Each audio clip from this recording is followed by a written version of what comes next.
Satreskrim Polrestabes Surabaya menangkap 7 pelaku tindak pidana perdagangan orang atau TPPO. 7 pelaku yakni 1 mucikari, 6 joki memperkerjakan pekerja seks komersial di bawah umur.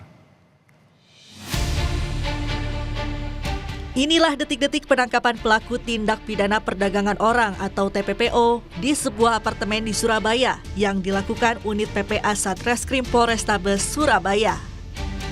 Dalam rekaman, polisi mengamankan para pelaku saat sedang menunggu taksi online untuk pindah lokasi. Para tersangka akhirnya dibawa ke Polrestabes Surabaya pada Selasa siang. Mereka adalah YK, perempuan yang berperan sebagai mucikari usia 24 tahun, dan 6 orang joki. Salah satu joki yakni EM tidak dihadirkan polisi karena masih di bawah umur. Kasat Reskrim Polrestabes Surabaya AKBP Hendro Sukmono menyebut, para pelaku yang berasal dari Oku, Sumatera Selatan ini sudah 6 bulan tinggal di Surabaya untuk melancarkan aksinya. Mereka mempekerjakan 4 gadis di bawah umur asal Sumatera Selatan sebagai pekerja seks komersial. Para korban dipaksa melayani tamu sebanyak 7 hingga 20 kali dalam sehari. Tarif dari PSK bermacam-macam tergantung dari kelihayan si joki. Ada minim 300, kadang 350, kadang 600, kadang 1 juta. Yang mana nanti pembagiannya semuanya diakomodir oleh maminya mucikari. Dalam kesepakatan awal, mucikari menjanjikan sekian persen kepada para korban. Namun faktanya hingga saat ini para korban tidak pernah mendapatkan bagiannya. Atas perbuatannya, para pelaku terancam dijerat dengan Undang-Undang TPPO tentang perdagangan manusia dengan ancaman hukuman 10 tahun penjara. Tim Liputan, Kompas TV, Surabaya, Jawa Timur. Untuk informasi selengkapnya kita segera bergabung dengan jurnalis Kompas TV Alfian Rahman dari Surabaya, Jawa Timur. Alfian, hingga saat ini bagaimana penyidikan atau penyelidikan dari pihak kepolisian terkait dengan dugaan tindak pidana perdagangan orang ini bisa terungkap?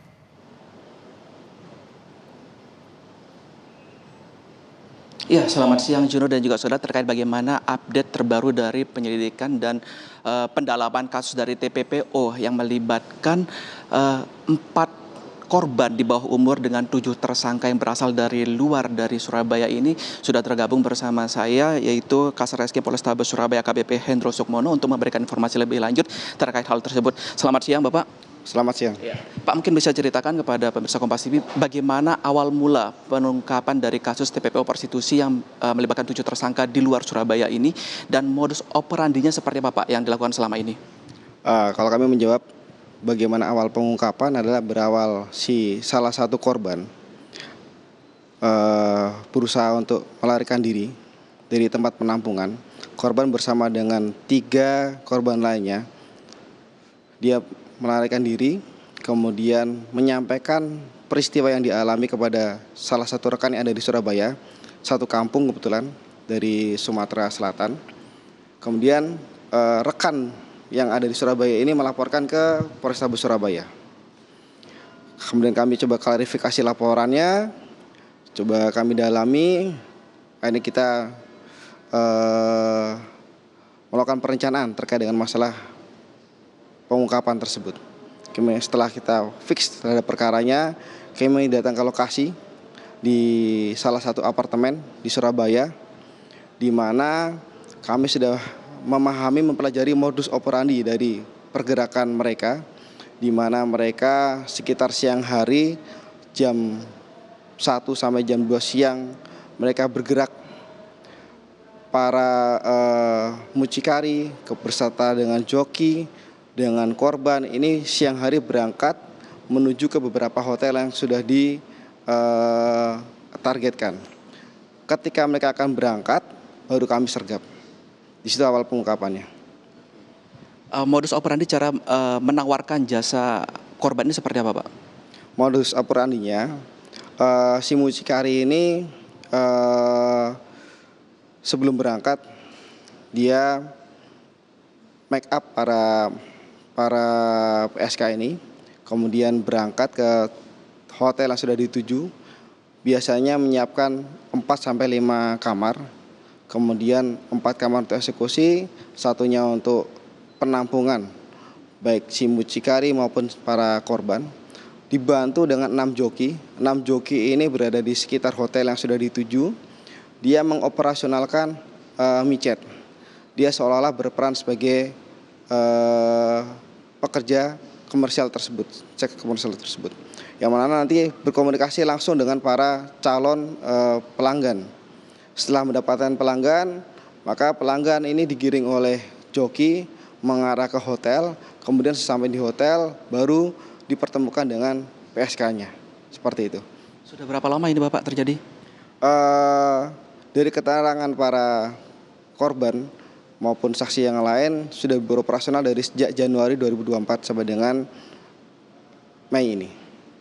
Untuk penanganan dan rehabilitasi dari keempat korban ini sekarang pihak kepolisian bekerja sama dengan siapa untuk proses lebih lanjut? Karena korban merupakan warga di luar Surabaya, mereka dari Provinsi Sumatera Selatan, maka penitipannya kami titipkan di DP3A Provinsi. Sementara ditampung di situ, karena nanti khawatir pada saat persidangan nanti pasti masih dibutuhkan kesaksian dari para korban. Maka sampai sidang selesai, sementara ditampung di DP3A Provinsi.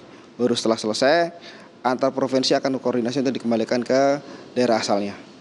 Terakhir Pak, terkait himbauan mungkin kepada masyarakat ataupun mereka yang memiliki anak di bawah usia 18 tahun agar tidak terjebak dalam kasus serupa seperti apa Pak? Himbauan kepada masyarakat tentunya supaya melakukan pengawasan, memberikan perhatian yang baik pada putra-putrinya supaya tidak salah pergaulan. Terima kasih Bapak, Kasat Reskrim Polrestabes Surabaya bergabung bersama kami di Kompas TV. Ya, itu dia tadi, saudara, memang ada 4 korban yang hingga saat ini masih dalam perlindungan pihak kepolisian terkait kasus yang dialaminya. Sementara himbauan kepada masyarakat sendiri untuk lebih berhati-hati, memawas diri termasuk memawas anak mereka agar tidak salah pergaulan dan tidak terjebak dalam kasus serupa. Seperti itu Juno, kembali pada Anda di studio. Baik, terima kasih atas laporan lengkap Anda, rekan Alfian Rahman dari Surabaya, Jawa Timur. Sesaat lagi, saudara.